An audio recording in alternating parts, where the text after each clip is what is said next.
नमस्कार. सावीज किचन आणि फूड रेसिपीजमध्ये तुम्हा सर्वांचं मनपूर्वक स्वागत. आज आपण साखर आणि गुळाचा वापर न करता डिंक आणि ड्रायफ्रूट लाडू कसे बनवता येतील हे बघणार आहोत. ज्यासाठी सर्वात प्रथम मी घेतलेला आहे 500 ग्रॅम खजूर. इथे मी या खजूरच्या बिया काढून घेतलेल्या आहेत आणि मग हा स्वच्छ पाण्याने धुवून घेतलेला आहे. यानंतर एका कढईमध्ये 2 चमचे तूप घेऊन आपण जे ड्रायफ्रूट आहेत ते भाजून घेणार आहोत.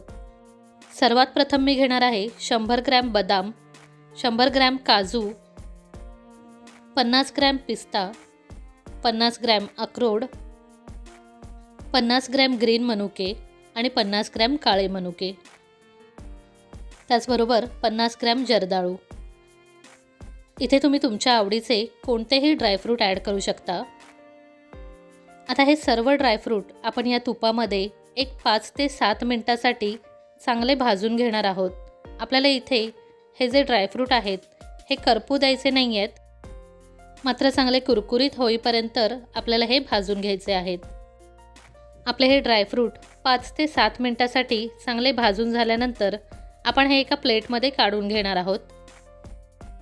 आणि यानंतर आपण इथे 100 ग्रॅम सुकं खोबरं घेणार आहोत, जे आपण किसून घेणार आहोत आणि हे आपल्याला चांगलं लालसर होईपर्यंत भाजून घ्यायचं आहे.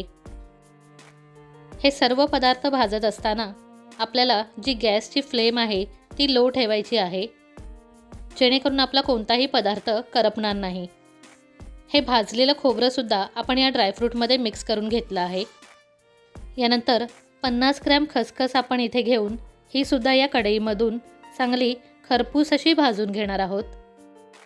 ही भाजलेली खसखससुद्धा आपण ड्रायफ्रूट आणि खोबऱ्यामध्ये मिक्स करून घेणार आहोत. यानंतर 50 ग्रॅम पंपकिन सीड्स म्हणजेच भोपळ्याचे बीज आपण घेणार आहोत आणि हे सुद्धा आपल्याला थोडे लालसर होईपर्यंत भाजायचे आहेत. या पंपकिन सीड्स आपण बाकी भाजलेल्या मिश्रणाबरोबर एकत्र न करता त्या बाजूला ठेवून देणार आहोत, कारण आपण या मिक्सरला न लावता अख्ख्या वापरणार आहोत. यानंतर याच कढईमध्ये 2 चमचे तुपाचा वापर करून त्यावर 75 ग्रॅम डिंक किंवा गोंद आपण इथे थोडा थोडा करून भाजून घेणार आहोत. हा डिंक चांगला फुलण्यासाठी आपल्याला त्याला थोडं थोडं करून परतून घ्यायचा आहे. आपण हा आधीच्या मिश्रणाबरोबर मिक्स करणार आहोत. यानंतर आपण जो 500 ग्रॅम खजूर बिया वेगळा करून धुवून ठेवलेला आहे हा आपण थोडा परतून घेणार आहोत, ज्यामुळे तो थोडा अजून जास्त सॉफ्ट बनेल. खजूर थोडा भाजून झाल्यानंतर आपण जे ड्रायफ्रूट, खोबरं, खसखस आणि डिंकाचं मिश्रण आहे हे मिक्सरला वाटून घेणार आहोत. हे वाटत असताना आपल्याला हे एकदम बारीक वाटून घ्यायचं नाही आहे, तर थोडं जाडसरच ठेवायचं आहे. तुमच्या घरामध्ये हे लाडू जर लहान मुलं किंवा कोणी म्हातारी माणसं खाणार नसतील तर तुम्ही हे मिश्रण मिक्सरला न लावता एका प्लास्टिक बॅगमध्ये टाकून लाटण्याने थोडंसं लाटून घेतलं तरी चालणार आहे. यानंतर आपण जो खजूर आहे तो थोडा बारीक करून घेणार आहोत. यानंतर आपण ज्या पंपकिन सीड किंवा भोपळ्याच्या बिया वेगळ्या ठेवलेल्या आहेत या आपण यामध्ये मिक्स करणार आहोत आणि यावरच आपला जो बारीक केलेला खजूर आहे तो टाकून आपण हाताच्या सहाय्याने हे सर्व मिश्रण एकजीव करून घेणार आहोत. इथे आपलं मिश्रण तयार झाल्यानंतर आपण आता लाडू वळायला सुरुवात करणार आहोत.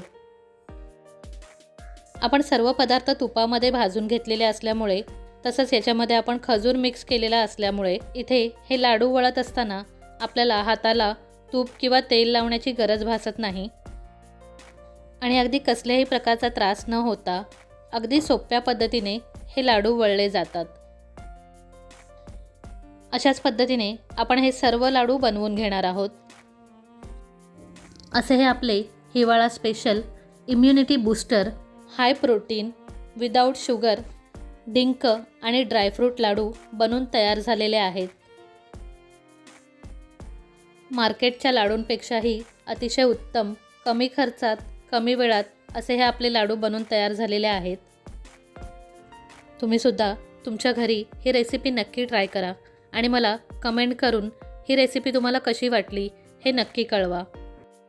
माझ्या अशाच साध्या सोप्या आणि छान रेसिपीज पाहण्यासाठी माझ्या चॅनलला लाईक, शेअर आणि सबस्क्राईब करा. आणि पुढच्या व्हिडिओच्या नोटिफिकेशनसाठी बेल आयकॉनला प्रेस नक्की करा. धन्यवाद.